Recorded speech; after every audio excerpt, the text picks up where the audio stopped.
Good morning, class. Let us start with the next question. Solve the differential equation x square d2y over dx2 plus 2x cube dy plus 7x dy by dx plus 8x square plus 8y is equal to 0. हम लोगों को क्या करना है, इसको solve करना है. Adjoint equation of one. Adjoint equation कैसे निकालती है? एडजॉइंट इक्वेशन है जहाँ पे मैंने आपको एडजॉइंट ऑपरेटर बताया था, वहाँ पे एडजॉइंट इक्वेशन भी बताई थी मैंने.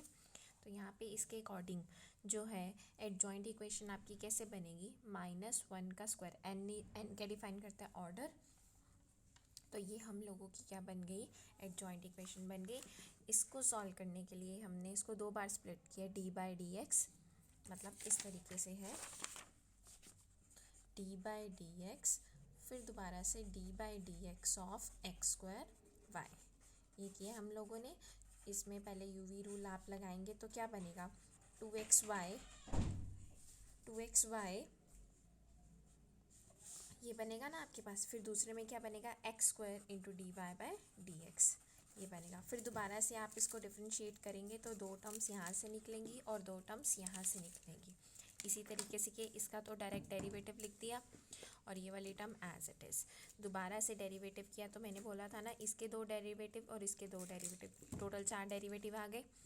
यहाँ पे माइनस का साइन खोला, d y by d x adjust किया, आप लोग यहाँ तक पहुँच गए हैं. ठीक है. उसके बाद आप ये देखिए, आपके पास सॉल्व करके ये इक्वेशन आ चुकी है. हमने d2y ओवर dx2 का सबसे पहले कॉफिशिएंट 1 बनाया. 1 बनाने के लिए क्या करना पड़ेगा? थ्रू आउट उसके जो कॉफिशिएंट से डिवाइड कर दिया हम लोगों ने.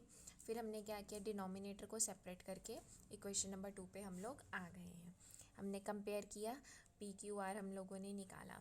अब हमने देखा कि अगर q को x से मल्टीप्लाई करके p में ऐड करते हैं तो 0 मिलता है. इसका मतलब y is equal to x. क्या मिल गया आपको? एक सॉल्यूशन मिल गया. सेम वैसा ही क्वेश्चन है जो मैंने आपको पहले कराया है. तो हम क्या करते हैं, फिर y को vx ले लेते हैं. y का डेरिवेटिव लिया, डबल डेरिवेटिव लिया, हम यहाँ तक आ गए. तो ये फर्स्ट डेरिवेटिव, सेकंड डेरिवेटिव, जितनी भी वैल्यूज़ आई हैं हम लोग क्या करेंगे? इक्वेशन नंबर 2 में पुट करेंगे. आपने 2 में पुट की, सिंप्लीफाई की, हम लोग यहाँ तक आ गए. सेकेंड सॉल्यूशन भी तो निकालना है, अभी निकालना है ना. उसके लिए हम क्या करें? वी डैश को क्या पुट करें? डब्ल्यू पुट करें. वी डबल डैश क्या हो जाएगा आपके पास? डब्ल्यू डैश हो जाएगा. हमने इस पूरी इक्वेशन को डब्ल्यू में चेंज कर दिया. आपने जैसे ही चेंज किया आप यहाँ तक आ गए. ठीक है बेटा. यहाँ पे हमने क्या किया? डिनोमिनेटर को दोबारा से सेपरेट किया और इसको हम लेफ्ट हैंड साइड पे ले आए. फिर हमने क्या किया? इंटीग्रेटिंग बोथ साइड्स किया. इंटीग्रेटिंग बोथ साइड्स करने के बाद हम लोगों ने क्या किया? यहाँ पे देखो माइनस लॉग एक्स, और यहाँ पे क्या बन जाएगा? माइनस एक्स स्क्वायर बन जाएगा. माइनस एक्स स्क्वायर को आप log e raise to power x square लिख सकते हैं, तो वही बनेगा ना. उसके हिसाब से एडजस्ट कर दिया, लॉग से लॉग कंपेयर कर दिया. W upon x e raise to power x square C आ गया, यानी कि यहाँ से डब्ल्यू की वैल्यू आपके पास आ चुकी है. लेकिन डब्ल्यू किसके इक्वल है? वी डैश के इक्वल है, यानी कि v dash is equal to डब्ल्यू. अब हमें वैल्यू तो v की निकालनी है, तो इसके लिए मुझे क्या करना पड़ेगा? इंटीग्रेट करना पड़ेगा, यानी कि v is equal to integration of w. यही बनेगा ना. तो यहाँ पे मैंने w की वैल्यू पुट की, इसको मैंने सब्स्टिट्यूशन मेथड से सॉल्व किया, मेरे पास y आ गया. ठीक है, मेरे पास y आ गया. दोनों कंप्लीट सॉल्यूशन बना ना. पहला सॉल्यूशन ये है और दूसरा आपने ये निकाला है. y is equal to v x था ना, तो v की वैल्यू मैंने निकाल ली, और x जो है मैं ऑलरेडी यहाँ पे हमने चेक किया था, वो सॉल्यूशन बन रहा था. नेक्स्ट क्वेश्चन में देखो, चलते हैं हम लोग. Solve the differential equation, find a solution of its adjoint equation. Same इस वाला क्वेश्चन है, ये आप खुद करेंगे. नेक्स्ट देखो क्या है. Verifies ables identity for differential equation this when one solution is y is equal to 1. यानी कि पहले आप क्या करते थे? y is equal to x check करते थे, बन जाता था, मतलब सेटिस्फाई हो जाता था, तो x को सॉल्यूशन मान लेते थे, सेकंड निकाल लेते थे.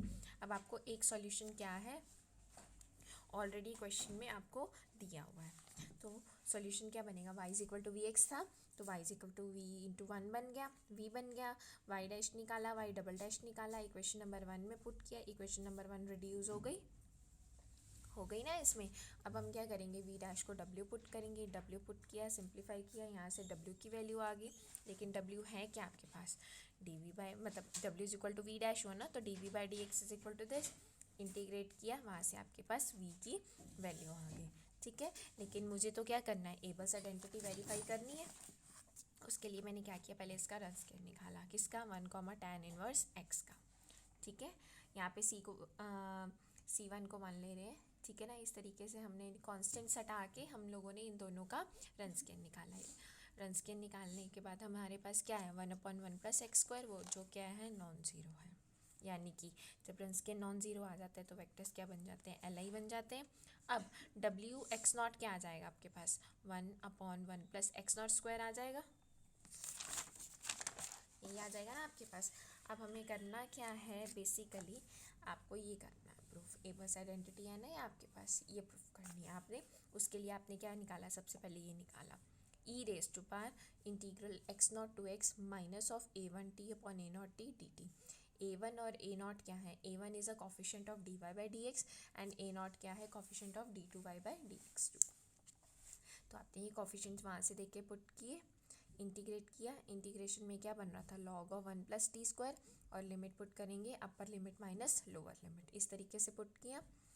यहाँ पे e से log एडजस्ट हो जाएगा, आप लोगों के पास ये आ गया। फिर हम क्या निकालते हैं, WX0 इंटू दिस, यानी कि WX0 इंटू दिस, WX0 की वैल्यू आपने पीछे निकाली है, वो पुट करी, इसकी वैल्यू आपने ये निकाली है, पुट करी, ये कैंसिल हो जाएंगे, बचेगा क्या, 1/1 + x², जो कि क्या है, W(x) है आपके पास, यानी कि आपने दोनों को इक्वल प्रूफ कर दिया, वेरीफाई कर दिया, hence Abel's identity is verified, यही होगा। नेक्स्ट देखो क्या है, check whether the matrix this is a fundamental matrix for the system this. Fundamental matrix के लिए क्या करना पड़ता है, डिटर्मिनेंट नॉन ज़ीरो होना चाहिए। हमने इसका डिटर्मिनेंट निकाला जो कि ज़ीरो आ रहा है, बाकी तो कंडीशन बाद में चेक होंगी, पहले सबसे पहले क्या होना चाहिए, डिटर्मिनेंट नॉन ज़ीरो। तो डिटर्मिनेंट ज़ीरो आ गया तो आप इसको क्या कह ही नहीं सकते, ये क्या है, फंडामेंटल मैट्रिक्स। नेक्स्ट क्वेश्चन देखो आपके पास क्या है, if A is this, find the determinant of fundamental matrix phi satisfying this. ये करना है, हमने ये रिजल्ट किया हुआ, as we know that determinant of I/T is equal to determinant of I of tau exponential of tau to tau trace of AS/TS। Trace क्या होता है, सम ऑफ डायगोनल एलिमेंट्स, तो वो देखो क्या बना, 1 + 1 -2, तो 2 - 2 0 बन गया, यानी कि बेसिकली ये क्या है, e⁻⁴ हुआ, e⁻⁴ हुआ ना, तो e⁻⁴ क्या होता है आपके पास, 1 ही तो होता है, 1 ही तो होता है ना आपके पास, तो ये आपके पास आ गया, यहाँ से आपने प्रूफ कर दिया, determinant of I/T is equal to 1, 1 means identity, यही प्रूफ करना था। नेक्स्ट क्वेश्चन देखिए क्या है, apply the superposition principle to find the particular solution of differential equation. तो सबसे पहले आप ऑक्सिलरी इक्वेशन निकालेंगे, आपने निकाली, डी क्या आ गया, +-1 आ गया, इसका कॉम्प्लीमेंट्री फंक्शन ये बन जाएगा, पर्टिकुलर इंटीग्रल क्या बनेगा, 1/ऑक्सिलरी इक्वेशन, और जो यहाँ पे होता है हमने पुट कर दिया। जब साइन और कॉस चलता है तो हम क्या पुट करते हैं, डी को क्या पुट करते हैं, coefficient of x in sine, यानी कि d² is equal to -m² put करते हैं ना, तो यहाँ पे m का काम क्या कर रहा है, k कर रहा है, तो d² is equal to -k² हो जाएगा, यहाँ आपने पुट किया, माइनस का साइन ऊपर एडजस्ट हो गया, ठीक है ना, यानी कि इसका पूरे का समीशन, इस पूरे का समीशन क्या बनेगा, particular solution of differential equation, यही बनेगा ना आपके पास। चलिए नेक्स्ट क्वेश्चन पे चलते हैं, find the fundamental matrix of this system, x दिया हुआ है, a दिया हुआ है, इसके कॉरस्पॉन्डिंग सिस्टम यही बनता है, हमने उसी फॉर्मेट में अरेंज किया, दोनों मैट्रिसेस को जब हमने मल्टीप्लाई किया, हम लोगों के पास क्या आया, -tx1 + tx2, ये दोनों मैट्रिसेस मल्टीप्लाई की ना, ये आ गया, तो दोनों को कंपेयर किया, इक्वल थी ना मैट्रिसेस, तो आपके पास x1 x2 और x3 की वैल्यू आ गई। हमने इक्वेशन नंबर 2 से x2 इज इक्वल टू क्या था, -tx2, तो x2 को आप क्या लिख सकते हैं, dx2/dt, ये किया, इंटीग्रेट किया आपने, इंटीग्रेशन ये मैंने आपको बता रखा है कि इस तरीके से हुआ कि आप इसको ऐसे लिख सकते हैं, ये वाला लॉग इधर ले जाइए, माइनस में आएगा तो इस तरीके से हो जाएगा, लॉग इधर जाके e की पावर में हो जाएगा, तो x2 की वैल्यू आ गई, ठीक है, taking C1 is equal to 1 so as to find the value of x1 x2 and x3। तो x2 की वैल्यू आ गई। थर्ड इक्वेशन से आपने सेम वे में x3 निकाला, C2 को 1 लिया ताकि मैं x3 की वैल्यू निकाल सकूँ। इतना हो गया। इक्वेशन नंबर 1 पे अब हम लोग गए। इक्वेशन नंबर 1 में जो वैल्यूज़ रिक्वायर्ड थी वो हम लोगों ने पुट की। यहाँ पे x2 की वैल्यू पुट करी जो कि ये निकाली थी, ये मैंने पुट कर दी, जो कि क्या है, linear differential equation of the form dx1/dt plus px1 is equal to q। हमने इसे कंपेयर किया, p और q की वैल्यू निकाली, उसके कॉरस्पॉन्डिंग हमने क्या किया, इंटीग्रेशन फैक्टर निकाला, e raise to power integral of p dt, और p है क्या आपके पास, t है। हम यहाँ पे आ गए। अब कंप्लीट सॉल्यूशन कैसे निकलता है, x1 बेसिकली यहाँ पे जो भी वेरिएबल होता है डिपेंडेंट वेरिएबल होता है वो आता है, यानी कि x1 into integration factor is equal to integral of q into integration factor plus constant. तो हमने इसमें वैल्यूज़ पुट करी। वैल्यूज़ पुट करने के बाद आपने क्या किया, यहाँ पे x1 की वैल्यू निकाल दी। अगेन x1 x2 x3 की वैल्यू निकालने के लिए हमने कांस्टेंट्स को 0 पुट किया, वहाँ से मेरे पास क्या आ गई, x1 आ गया। ठीक है, फंडामेंटल मैट्रिक्स कैसे बनती है, इस तरीके से बनती है। तो मैंने x1 x2 x3 तीनों की वैल्यू पुट करी। ठीक है, क्योंकि फंडामेंटल मैट्रिक्स की बात करें तो डिटर्मिनेंट भी तो चेक करना पड़ेगा नॉन ज़ीरो है या नहीं, तो ये नॉन ज़ीरो हो गई, तो इसका मतलब क्या है, ये फंडामेंटल मैट्रिक्स है।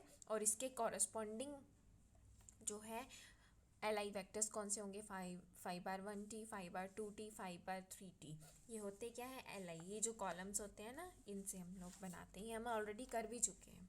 तो बेटा यहीं पे आपका ये क्वेश्चन खत्म होता है। Thank you so much.